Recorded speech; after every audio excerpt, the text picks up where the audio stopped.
Bubba, can you sit? Bubba. Hey. Bubba, come here. Bubba, come on. Bubba, come here. Come on. It's okay. Oh my God. All right, this is our family of, it's actually only 6, but we've got 7. How you doing, little buddy?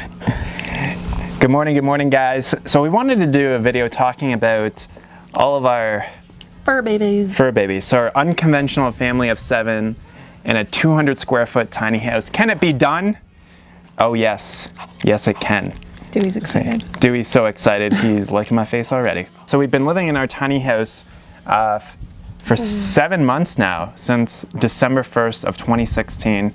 And originally when we moved in, we had our puggle named Bubba, and then we have our Chihuahua Papillon Pekingese, who's named Dewey. And so those two, we've had those two guys, well, you've had Bubba since he was a puppy, so he's 8 years old now. And Dewey, we've had him since he was a puppy as well, and he's turning 3 this year. So we're very comfortable with having those two guys living in our apartment in Tucson, and then also in Minnesota. Everything was great. The thing about those two spaces, though, is that we didn't have any outdoor space. Yeah. So my house in Minnesota was like 1,000 square feet, and it was a tiny townhouse with a tiny, tiny yard. And I think that's the biggest thing that they like the most, is just being outside all day and being able to have space to run around and go for walks and not really have to worry about people being around or even really animals. Like, we don't have a big problem with wild animals or anything. And so since we moved into the tiny house, Hannah has turned into a crazy cat lady. Yeah. But I'm not that crazy. I did tell her, I made her a deal, like, cause she told me that she wanted to adopt some cats, and I'm like, yeah, that's fine. Like, you can only get 3 at the max. And we only had 2 for the longest time. Originally, Coco and Callie. Originally, we thought that we were going to be able to keep them outside because we set up like a home for them in the shed, and that doesn't really work out very well out here because we learned that there's great horned owls out here. Yeah. Our neighbors were just like, don't leave them outside at night because the only real threat that they have is great horned owls, which can pick up like a 30-pound animal with their talons, and when the second that they pick them up, they crush them to death. So they are only out at night, so we have to make sure that we bring them in every night. So yeah, our 2 dogs, 3 cats, they sleep inside at night, and then throughout the day they're just free to run around and do whatever they want. So specifically with having 5 animals in such a small space, I guess it's just something that we've kind of grown accustomed to. It doesn't seem like it's that big of a it's not that big of a deal. It makes life interesting. Let's say that. Let's put it up to. It certainly makes life a lot more interesting just because it's like every day, or actually usually during the night, this is typically what happens, is you hear like a... It's not every night. It's maybe like twice a week. I wouldn't even say twice a week, maybe once every few weeks now. But you just hear one of the animals, we're not sure if it's a dog or a cat or what, just puking up, either just puking or puking up a fur ball. And so you're just like, I got something to clean up in the morning. So but nice. It's interesting because they all have their own personalities, and like they're all so funny. Our 2 dogs sleep on memory foam mattress pads that I bought them, and Derek thought it was like ridiculous. And No, I thought it was ridiculous because you bought 2, right? And one's blue and one's orange. They have their Bubba likes blue and Dewey likes orange. But there's like you could have just gotten 2 of the same color, because the other color was like $5 more expensive, and I was just like, Dewey likes orange. They're colorblind. They can't even see the difference in the color. They can feel the color. They can't see it, they can feel it. Bubba knows the green color, and a lot of you guys remember the green wall in Hannah's house. So Bubba, the green wall, the green keeps him calm. But the dogs sleep from on his time in Vietnam. They sleep on their memory foam mattress pads. Yeah. And then the cats either sleep in Derek's underwear drawer, on the chairs, on the countertop. Our little kitten will actually sleep on the ledge, like, of the window, and it's only this big, so she'll just sleep on there for some reason. Yeah.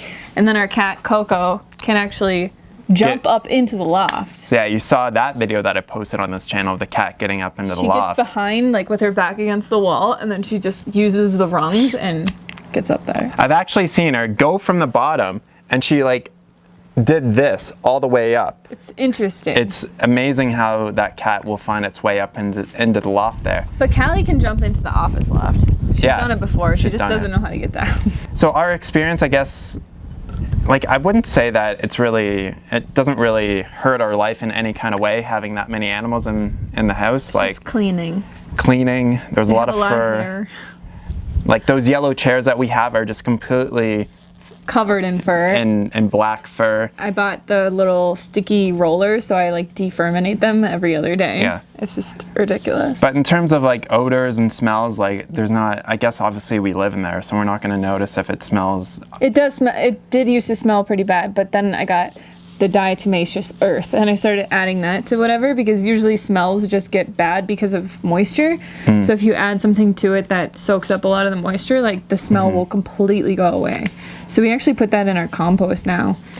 Our Yeah. composting toilet and in the litter box. Yeah, and that helps for sure. The thing is though, the animals are outside all day, so typically the cats will be running around and like playing in trees and catching mice and doing whatever, and the dogs just kind of sit around and sleep. They just kind of sit there, yeah. But then they're tired, so when they come in the house, they don't really cause a ruckus because they're out all day, like jumping around and stuff. So it does kind of wear them out a bit. Yeah. But we do hear some very interesting things going on during the night.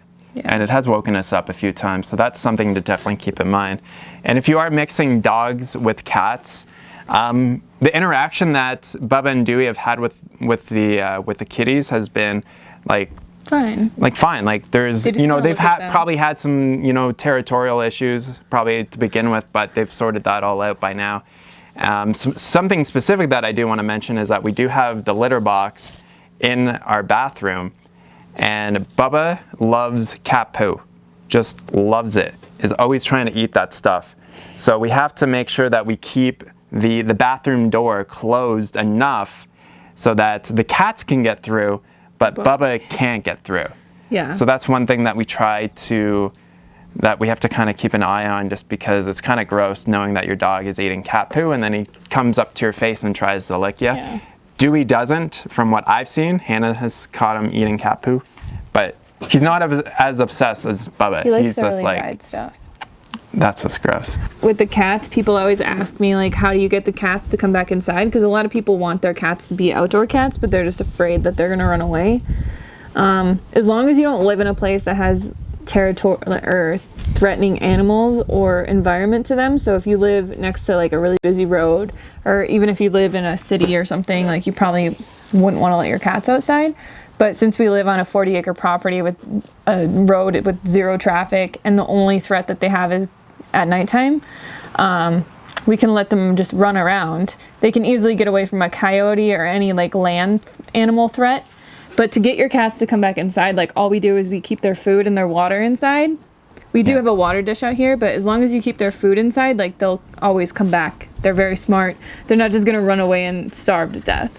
So that's how we get them to come back in. Yeah, and if they need a little bit of coaxing, say they're not wanting to come in, then we get out the treats and we just shake our little treat bag. Yeah. And then they're just like, oh, treats. Yeah. So that's another way just to kind of persuade them to come on inside. Yeah. But so far, like, we love having the animals out here. It makes our life so much more interesting. Yeah. They're hilarious. Yeah, and it does obviously pose a threat. If you do a lot of traveling, then it could certainly be difficult. So when Hannah and I were doing things, obviously if we're going someplace together, then we need somebody to look after the dogs. Just recently, when we went to Canada, we did leave the cats here, and we just had our neighbor come over every other day or so, just check on them, let them outside so that they can kind of go out into their surroundings. And what I'm able to do with the solar system and the AC is we can leave the air conditioning on, so if we're gone, they're not going to be in a tiny house that's going to be like 100 degrees inside. Yeah. So certain little things like that you want to obviously Think about. if you're going to be leaving your animals at home, because even though this isn't a car, it can still definitely get quite warm inside if it doesn't have air conditioning, especially like right now during our summer months. So those are some considerations. Usually when we're traveling, our friends Bob and Karen look after Bubba and Dewey, so they're definitely in good hands. And it's kind of like a little puppy retreat from them. From one big acreage of land to another big acreage of land. It's kind of like their little getaway. But yeah, for us, like, we're not gonna have kids, so for us, having 5 animals is probably easier than having 1 child. I'd say so.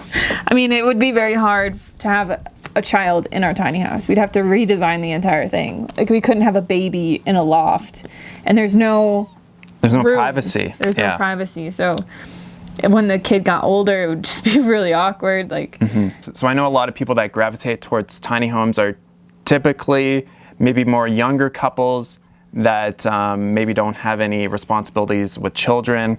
Also, people who are retired also gravitate towards tiny homes. So just know that you can certainly have a few animals in there with you, and it's not really that much of an issue. Just make sure that they have like a nice area outside, so that they can go out and play and get some exercise. So that they're not always riled inside. up. Yeah. If they don't have any space outside, like, they're gonna be trying to expend energy inside the house, which is not what you want. So far in our experience of having a very unconventional family of 7 in the tiny house is it's working out. It's working out for us. Yeah. We wouldn't have it any other way. It'd be weird if we didn't have animals. It would just be like me and Derek staring at each other all the time. Like, we're so bored.